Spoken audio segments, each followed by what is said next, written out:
একের রোমান সংখ্যা একে আছে, 89কে রোমান সংখ্যায় লেখো। তো দেখো আমি লিখে নিয়েছি 89কে রোমান সংখ্যায় পাবো। দেখো 89কে রোমান সংখ্যায় আমরা কিভাবে লিখবো, আমরা লিখবো L X X X I X. এটা আমি কিভাবে লিখলাম দেখো, আমি এখানে রাফে বুঝিয়ে দেবো। দেখো এল মানে কত, এল মানে আমরা জানি 50, আর এখানে কি আছে এক্স আছে, এক্স মানে আমরা কত জানি 10, আর কি আছে আই আছে, আই মানে আমরা কি জানি 1। তো আমরা জানি যে কোনো বড় সংখ্যার ডান দিকে যদি কোনো ছোট সংখ্যা থাকে তাহলে বড় সংখ্যার সঙ্গে এই ছোট সংখ্যাগুলো যোগ হয়। তাহলে এল মানে কত, এল মানে হলো 50, এর ডান দিকে ছোট সংখ্যাগুলো আছে এগুলো কি হবে যোগ হয়ে যাবে। তো আমি যোগ করে দিচ্ছি। এরপরে কি আছে দেখো আই আছে, আইটা কি আছে বড় সংখ্যার বাঁদিকে। আমরা জানি কোনো বড় সংখ্যার বাঁদিকে যদি কোনো ছোট সংখ্যা থাকে তাহলে বড় সংখ্যা থেকে ছোট সংখ্যাটাকে বিয়োগ করতে হয়, তাহলে 10-এর থেকে 1কে বিয়োগ করতে হবে।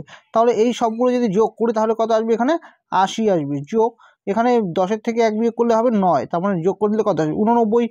89কে তাহলে আমরা রোমান সংখ্যা পাবো এল এক্স এক্স আই এক্স। তাহলে বুঝলে কীভাবে পেলাম। 2-এর দাগে আছে শূন্যস্থান পূরণ করো। আমি সংখ্যাটা তুলে নিচ্ছি। তো দেখো আমি প্রশ্নটা তুলে নিয়েছি, ঠিক আছে। তো এবার আমরা এই শূন্যস্থানে কত বসাবো এটা আমরা কিভাবে বের করব। দেখো ভালো করে লক্ষ্য করে দেখো, এখানে ওপরে কি আছে 6 আর নিচে কি আছে 7 আছে, ঠিক আছে। এবার আমরা দেখতে পাচ্ছি ওপরে সংখ্যাটা আছে 42, তাহলে 6-এর সঙ্গে এখানে কত গুণ করে 42 এসেছে, 7 গুণ করে, তাই তো 6 7 42 হয়। তো এখানেও আমরা 7 গুণ করব, মানে ওপরে যেটা গুণ করব নিচে সেটাই গুণ করব। তাহলে হবে কত, এটার সাথে 7কে 7 দিয়ে গুণ করে 7 7 49 আসবে, তাহলে এখানে আসবে 49। একই রকমভাবে দেখো এবার কত আছে 24, তাহলে 6-এর সঙ্গে কত গুণ করে 24 এসেছে 4 গুণ করে, তাহলে আমরা 7-এর সঙ্গেও 4 গুণ করব, তাহলে 4 7 কত আসবে 28 আসবে এখানে। আবার একই রকমভাবে দেখো এবার 6-এর সঙ্গে কত গুণ করে, মানে এটা দেওয়া নেই নিচেটা দেওয়া আছে, তো আমরা তাহলে 7-এর সঙ্গে কত গুণ করে 35 আসবে, তাহলে 7-এর সঙ্গে কত গুণ করবো বলো তো, 7-এর সঙ্গে যদি আমরা 5 গুণ করি তাহলে 35 আসবে, তো আমরা এই উপরটাকেও 5 দিয়ে গুণ করবো, তাহলে হবে কত 5 6 30 আসবে, ঠিক আছে। তো এটাই হবে অ্যান্সার। 3-এর দাগে আছে শূন্যস্থান পূরণ করো। 2 সরলকোণ সমান সমান, এখানে শূন্যস্থান দেওয়া আছে ইনটু অর্ধেক সমকোণ। তো আমি প্রশ্নটা তুলে নিচ্ছি। তো দেখো আমি প্রশ্নটা তুলে নিয়েছি, এখানে বলেছে 2 সরলকোণ সমান সমান, এখানে শূন্যস্থান দেওয়া আছে ইনটু অর্ধেক সমকোণ।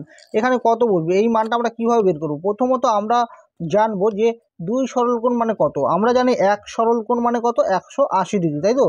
1 সরলকোণ মানে হলো 180 ডিগ্রি, তাহলে 2 সরলকোণ কত হবে, তাহলে 180 ইন্টু 2 হবে মানে কত 360 ডিগ্রি হবে, ঠিক আছে।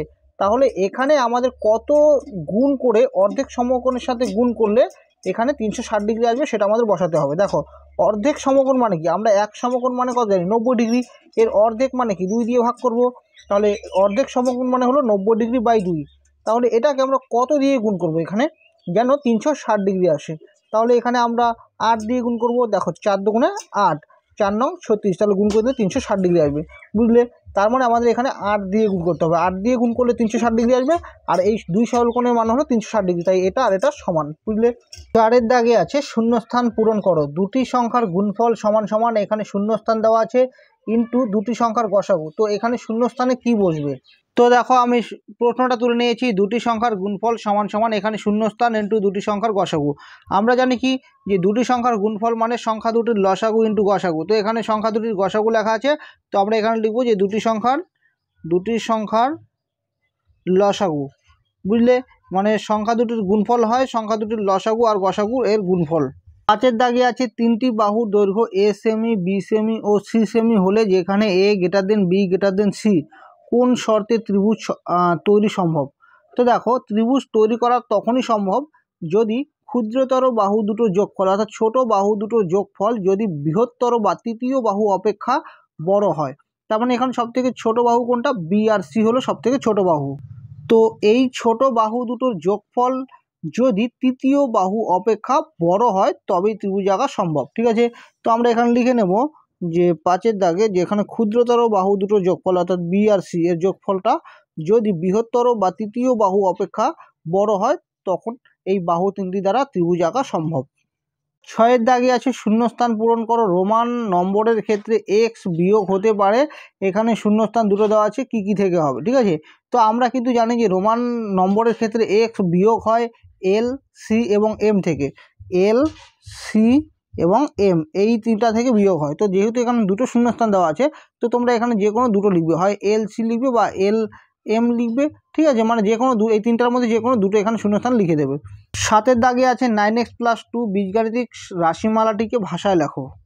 তো দেখো আমি প্রশ্নটা তুলে নিয়েছি, এখানে লিখবো যে এক্সের 9 গুণের থেকে 2 বেশি। 2-এর রোমান সংখ্যা 1-এ বলেছে 2,34,567 এর সঙ্গে কোন ক্ষুদ্রতম সংখ্যা যোগ করলে যোগফল 795 দ্বারা বিভাজ্য হবে। তো আমরা কি করব, আমরা প্রথমে এই 795 দিয়ে এই সংখ্যাটাকে ভাগ করব। ভাগ করার পর যে ভাগ শেষ আসবে সেই ভাগ শেষকে আমরা যদি ভাজকের থেকে মাইনাস করে দেই তাহলে যে সংখ্যাটা আসবে সেই সংখ্যাটা যদি আমরা এই সংখ্যাটার সঙ্গে যোগ করি তাহলে সেই সংখ্যাটা কি হবে, 795 দ্বারা বিভাজ্য হবে। ঠিক আছে, চলো প্রথমে আমরা 795 দিয়ে এই সংখ্যাটাকে ভাগ করি। তো দেখো আমি 795 দিয়ে এই সংখ্যাটাকে ভাগ করছি। ঠিক আছে, তো আমরা প্রথমে 795 ঘরে যদি আমি গুণ করি, মানে 795কে 2 দিয়ে গুণ করে দেখি কত হয়। 5 দুগুণে 10, হাতে থাকবে 1, 9 দুগুণে 18, 1 19, 19 9, হাতে থাকবে 1, 7 দুগুণে 14 আর 1 15, 1590 হবে। ঠিক আছে, তো 795কে আমরা দেখি 3 দিয়ে গুণ করি, আর আমরা কিন্তু এখানে 4 সংখ্যা নেব। ঠিক আছে, যদি আমরা 3 সংখ্যা নেই তাহলে কিন্তু সেটা ভাজকের থেকে ছোট হয়ে যাবে, তো আমরা 4 সংখ্যা নেব যেন 2345-এর থেকে বড় না হয়। ঠিক আছে, আমরা 795 ঘরে নামতা করি। 3 5 15, 5 হাতে থাকবে 1, 3 9 27, 1 28, 28 8 হাতে থাকবে 2, 3 7 21, 22 23। তো 2385 আছে, আর এখানে 2345 আছে, তো এটা থেকে এটা বড় হয়ে যাচ্ছে, তো আমরা 2 বার দেবো। 2 বার দিলে কত আসে, 1590। তো বিয়োগ করে দিই 5, আর 14 থেকে 9 চলে গেলে থাকবে 10 11 12 13 14, মানে থাকবে কত 5, হাতে থাকবে 1, একটা এখানে ঢুকে যাবে তাহলে হয়ে যাবে 6, তাহলে 13 থেকে 6 চলে গেলে তাহলে থাকবে 7, আর হাতে থাকবে 1, তো মিলে যাবে। তো আমরা এখন দেখো 6 কেটে নেব। ঠিক আছে, তো 795 ঘরের নামতা আমরা বড় সংখ্যা বাদ দিই, দেখি 795 ঘরের নামতা যদি করি কতবার দিব দেখি, 6 বার দিয়ে দেখি। হ্যাঁ, 5 6 30, 0 থাকবে 3, 6 9 54, 55 56 57, 57 7 থাকবে 5, 6 7 42, 43 44 45 46 47। তো দেখো এটা থেকে এটা ছোট হয়ে যাচ্ছে। ঠিক আছে, তো আমরা আরও বড় সংখ্যা বাদ দেবো, তো আমরা একবার দেখি 9 বার দিয়ে দেখি কত হয়। তো 5 9 45, 5 থাকবে 4, 9 9 81, 81 আর 4 85, 85 5 থাকবে 8, 7 9 63, 63 64 65 67 68 69 70 71। ঠিক আছে, তো আমরা 9 বার দিব, 10 বার দিলে বেশি হয়ে যাবে। ঠিক আছে, 9 বার দিলে হবে 7155। তো আমরা বিয়োগ করে দেবো, তাহলে এখানে থাকবে 1, এখানে থাকবে 0, এখানে থাকবে কত 4। তো এবার আমরা 7 কেটে নেব। তো 795 ঘরের নামতা যদি করি তাহলে দেখো 6 বার দিলে কিন্তু বেশি হয়ে যাচ্ছে, 4770।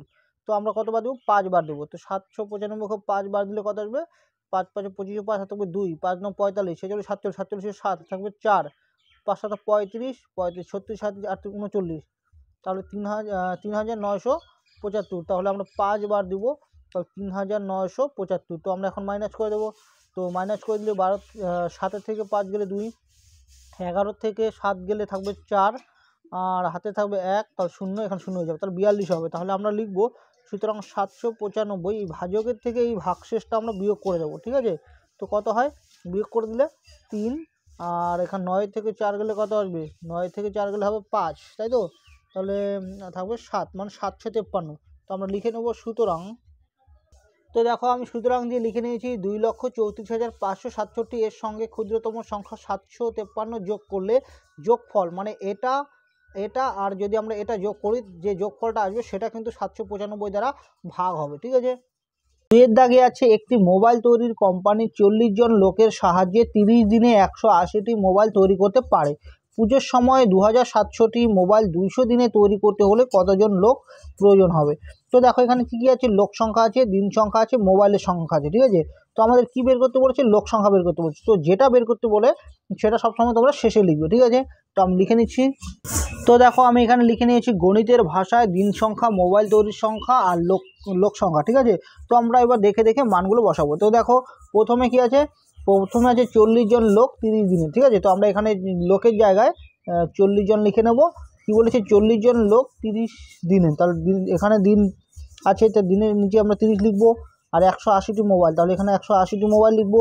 পুজোর সময় বলেছে 2700টি মোবাইল, তাহলে মোবাইল নিচে 2700 লিখবো, আর 2700 মোবাইল 200 দিনে, তাহলে এখানে 200 দিন লিখবো। যে কতজন লোক লাগবে সেটাই আমাদের বের করতে বলেছে। ঠিক আছে, তো দেখো ভাষাটা আমরা কিভাবে লিখবো, প্রথমে আমরা এই ভাষাটা লিখবো যে 30 দিনে 180টি মোবাইল তৈরি করতে 180টি মোবাইল তৈরি করতে লোক লাগবে সমান সমান কতজন লোক লাগবে, 40 জন লোক লাগবে, বুঝলে। 30 দিনে 180টি মোবাইল তৈরি করতে 40 জন লোক লাগবে। তো আমরা প্রথমে একে বের করব। তো আমরা বের করবো যে একদিনে 180টি মোবাইল তৈরি করতে লোক লাগবে সমান সমান, দেখো 30 দিনে 180টি মোবাইল তৈরি করতে যতজন লোক লাগবে, একদিনে 180টি মোবাইল তৈরি করতে লোক কি কম লাগবে না বেশি লাগবে, বেশি লাগবে। তো সেই জন্য এখানে 40-এর সঙ্গে এই 30টা গুণ হয়ে যাবে, ঠিক আছে। একই রকমভাবে এবার আমরা এটাকে একে আনবো। তো আমরা লিখবো একদিনে একটি মোবাইল তৈরি করতে লোক লাগবে সমান সমান, দেখো আমরা এবার এই লাইনটা পড়বো, আমরা ওপরের লাইনটা পড়বো না, এই লাইনটা, ঠিক আছে। এই লাইনটা পড়ে আমরা এই লাইনটা বানাবো। একদিনে 180টি মোবাইল তৈরি করতে লোক লাগে এতজন, তাহলে একদিনে একটি মোবাইল তৈরি করতে লোক কম লাগবে না বেশি লাগবে, তার মানে কম লাগবে। মনে করো আজকের দিনের কথা বলছি যে একদিনে 180টি মোবাইল তৈরি করতে যতজন লোক লাগবে, আর একদিনে যদি একটা মোবাইল তৈরি করার কথা বলি তাহলে লোক কি কম লাগবে, কম লাগার জন্য এটা ভাগ হয়ে যাবে 40 × 30/180। এবার দেখো এবার আমরা সূত্রাং দিয়ে এই মানগুলো বসাবো, ঠিক আছে। প্রথমে আমরা বসাবো এই একদিনের জায়গায় বসাবো এই 200 দিন, ঠিক আছে। তো 200 দিনে একটি মোবাইল তৈরি করতে লোক লাগবে সমান সমান, দেখো এই লাইনটা পড়ে এই লাইনটা বানাবো। একদিনে একটি মোবাইল তৈরি করতে যতজন লোক লাগবে, 200 দিনে একটি মোবাইল তৈরি করতে লোক কি লাগবে আমাদের কম লাগবে, কম লাগার জন্য এটা কি হয়ে যাবে ভাগ হয়ে যাবে। তো 180 × 200, বুঝলে। তারপরে আবার বসাবো 200 দিনে, এবার বসাবো 2700। তো আমরা বসাবো 200 দিনে 2700টি মোবাইল তৈরি করতে লোক লাগবে সমান সমান, দেখো 200 দিনে একটি মোবাইল তৈরি করতে যতজন লোক লাগবে, 200 দিনে 2700টি মোবাইল তৈরি করতে লোক কি বেশি লাগবে। তো এটা এই জন্য গুণ হয়ে যাবে ওপরটার সঙ্গে, 30 × 2700 বাই কত হবে, বাই হবে 180 × 200। তো আমরা 0 0 কেটে ছোটো করবো, তো এখানে 2টো শূন্য এখানে 2টো শূন্য কেটে দেবো। আবার দেখো এখানে একটা শূন্য এখানে একটা শূন্য কেটে দিলাম, তো 3 দিয়ে কেটে দিচ্ছি, 3 6 18, তাহলে 6 হবে এখানে। আবার দেখো হ্যাঁ 6 হবে। এবার এই 2 দিয়ে আমরা এটাকে কাটছি, 2 দিয়ে 40-এ কাটলে হবে 20 হবে। আবার দেখো 2 দিয়ে এটা কাটছি, 2 দিয়ে হবে 10, 2 দিয়ে এটা কাটছি 3 দিয়ে আবার এটা কাটছি 3 নং 27, ঠিক আছে। তো 9 আর 10 আছে, তো এই দুটো গুণ করে দিলে 9 10 90, তাহলে 90 জন লোক লাগবে। তো এটাই হবে অ্যান্সার। 3-এর দাগে আছে একটি সমকোণী সমদ্বিবাহু ত্রিভুজ অঙ্কন করো এবং তাদের কোণগুলির নাম ও মানগুলি মেপে লেখো। তো দেখো সমকোণী সমদ্বিবাহু ত্রিভুজ কাকে বলে, যে ত্রিভুজের একটি কোণের মান 90 ডিগ্রি এবং দুটো বাহু সমান, সেই ত্রিভুজটাকে বলবো আমরা সমকোণী সমদ্বিবাহু ত্রিভুজ। তো দেখো আমি একটি সমকোণী সমদ্বিবাহু ত্রিভুজ এঁকে নিয়েছি, যে ত্রিভুজের এই কোণটা হলো 90 ডিগ্রি এবং দুটো বাহু সমান, মানে এই বাহু আর এই বাহু সমান। তো আমি এখানে নাম দিচ্ছি ABC। তাহলে এটা হলো একটা কি সমকোণী ত্রিভুজ, আর সমকোণী ত্রিভুজের দুটো কোণ কি হয়, দুটো বাহু সমান হয় এবং একটি কোণ 90 ডিগ্রি হয়। তাহলে এই কোণটার নাম কি, অ্যাঙ্গেল ABC। তাহলে এই কোণটা হলো 90 ডিগ্রি। তাহলে এই কোণটা আর এই কোণটা কত, আমরা জানি যে যেহেতু এখানে দুটো বাহু সমান, তার মানে এই কোণটা যা হবে এই কোণটা একই হবে। তাহলে 180 থেকে যদি আমরা এই কোণটা তো জানি আমরা কত, তাই না। 180 থেকে এই কোণটাকে যদি আমরা মাইনাস করে দিই তাহলে কত আসবে, 90 ডিগ্রি। অর্থাৎ এই দুটো কোণের সমষ্টি হলো 90 ডিগ্রি, ঠিক আছে। এবার এই কোণ আর এই কোণ কত, তা আমি বলেছিলাম যেহেতু এই বাহুটা আর এই বাহুটা সমান, তাই এই দুটো কোণ সমান হবে। তাহলে এই 90 ডিগ্রিকে যদি সমান দুভাগে ভাগ করি তাহলে কত আসবে, 45 ডিগ্রি। তাহলে এটাও 45 ডিগ্রি হবে, এটাও 45 ডিগ্রি হবে, বুঝলে। তাহলে সমকোণী সমদ্বিবাহু ত্রিভুজের একটি কোণ হলো 90 ডিগ্রি এবং দুটো অপর যে দুটো কোণ আছে সেই দুটো কোণ কত আসছে, 45, ঠিক আছে।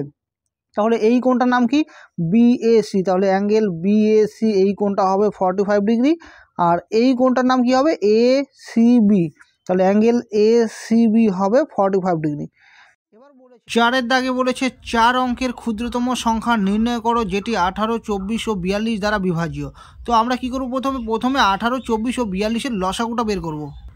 তো দেখো আমরা প্রথমে এখানে 2 দিয়ে ভাগ করব, 2 দিয়ে যদি ভাগ করি 9 দুগুণে 18, 2 দিয়ে ভাগ করব 2 অক্ষে 2, 2 দুগুণে 4, অর্থাৎ 12 দুগুণে 24, 2 দিয়ে ভাগ করব 21 হবে, ঠিক আছে। এটাকে আবার আমরা কত দিয়ে ভাগ করব, আবার এটাকে আমরা 3 দিয়ে ভাগ করব, 3 3 9, 3 4 12, 3 7 21, এরপরে কিন্তু আর ভাগ যাবে না। তো আমরা লিখে নেব যে সুতরাং 18, 24 ও 42 এর লসাগু সমান সমান লসাগু কী হবে, এই সবগুলো সংখ্যার গুণফল হবে 2 × 3 × 3 × 4 × 7, ঠিক আছে।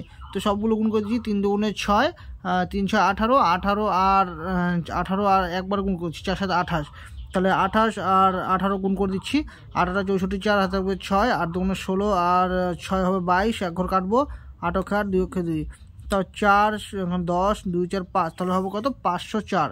তাহলে 18, 24 ও 42-এর লসাগু হলো 504। এবার আমরা লিখব, সুতরাং 4 অঙ্কের ক্ষুদ্রতম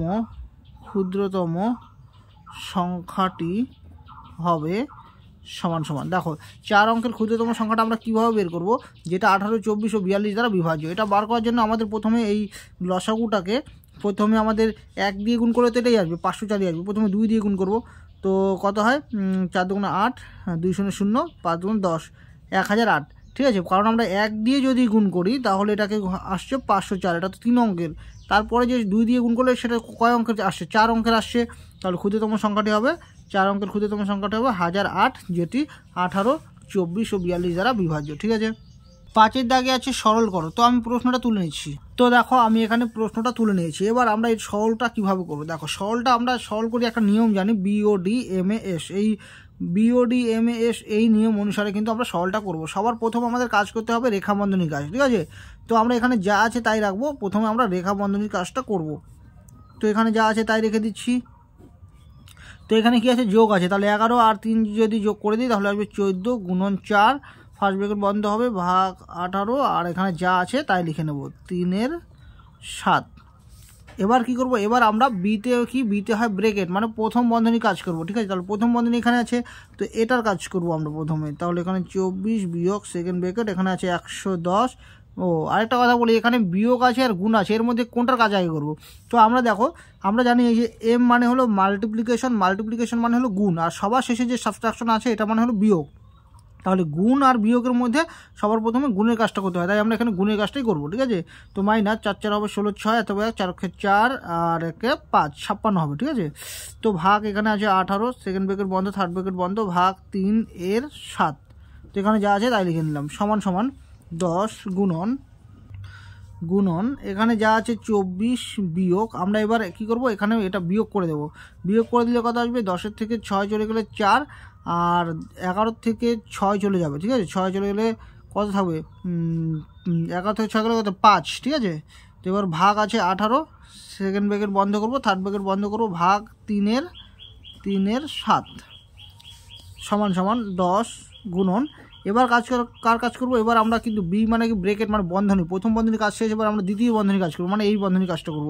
তো এখানে 54, 18 দিয়ে 54কে ভাগ করলে আসবে 2, না 18 × 36, 3 হবে, ঠিক আছে, 3 হবে। তাহলে 3, আবার এখানে থার্ড ব্র্যাকেট বন্ধ, ভাগ 3/7 সমান সমান। এবার কি করব, এবার তৃতীয় বন্ধনী কাজ করব। তো গুণন যদি বিয়োগ করে তাহলে কত আসবে, 21 হবে, ভাগ আছে 3/7। এবার আমরা এখানে কার কাজটা আগে করবো, দেখো আমাদের প্রথম বন্ধনী, দ্বিতীয় বন্ধনী, তৃতীয় বন্ধনী কাজ শেষ। এবার তারপরে ও আছে, ও মানে অফ মানে এর কাজ করতে হবে। তো আমরা এই এর কাজটা করব। তাহলে এখানে যা আছে তাই লিখবো, ভাগ 3/7 হবে 21, এর মানে হলো গুণ। এবার গুণ আছে ভাগ আছে, এর মধ্যে কার কাজটা করব, তো দেখো সবার প্রথম কিন্তু ভাগের কাজটাই করতে হয়, তো আমরা ভাগের কাজটাই করব। তাহলে 10 গুণন 21কে 21 দিয়ে ভাগ করলে আসবে 1, তাহলে গুণ করে দিলে 10 × 10, তো এটাই হবে অ্যান্সার।